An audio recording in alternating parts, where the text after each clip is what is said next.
Alan Chasey, Vertical Sales Manager with Dynapar Corporation. Today I'm going to talk to you about how to install our RIM Tach NexGen RT8 series of digital tachometer. First thing you want to do is open up the box and make sure all the parts are there and accounted for.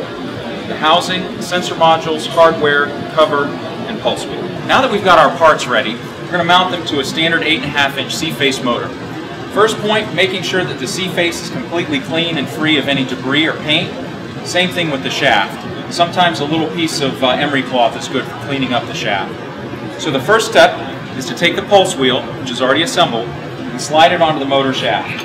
If you have trouble sliding it on the shaft, try loosening the screws first. Only leave it on there until the screws are finger tight so you can slide the pulse wheel on for adjustment when necessary. We've already got the studs installed on the motor.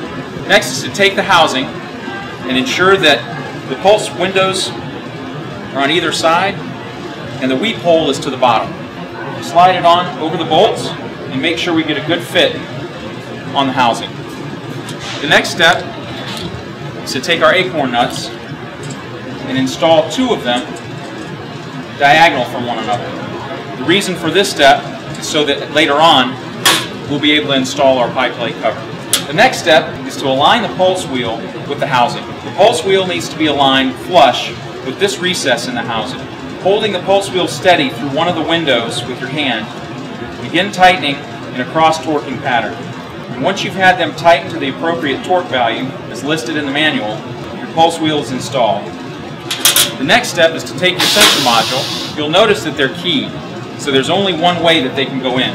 Slide it in, install it, take the hardware, and affix it to the housing.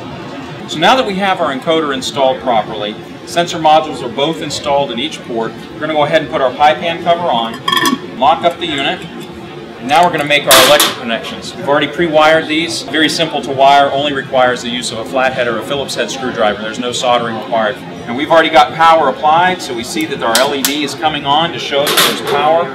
So now we're ready for power up. And as we power up with the drive, you'll notice that the LEDs are flashing, which indicates we're getting good signals off of the encoder. And that completes the proper installation of the RIM Tach 8500 NexGen. If you'd like to learn more, please visit us at www.dynapar.com. Thank you again. My name is Alan Chasey.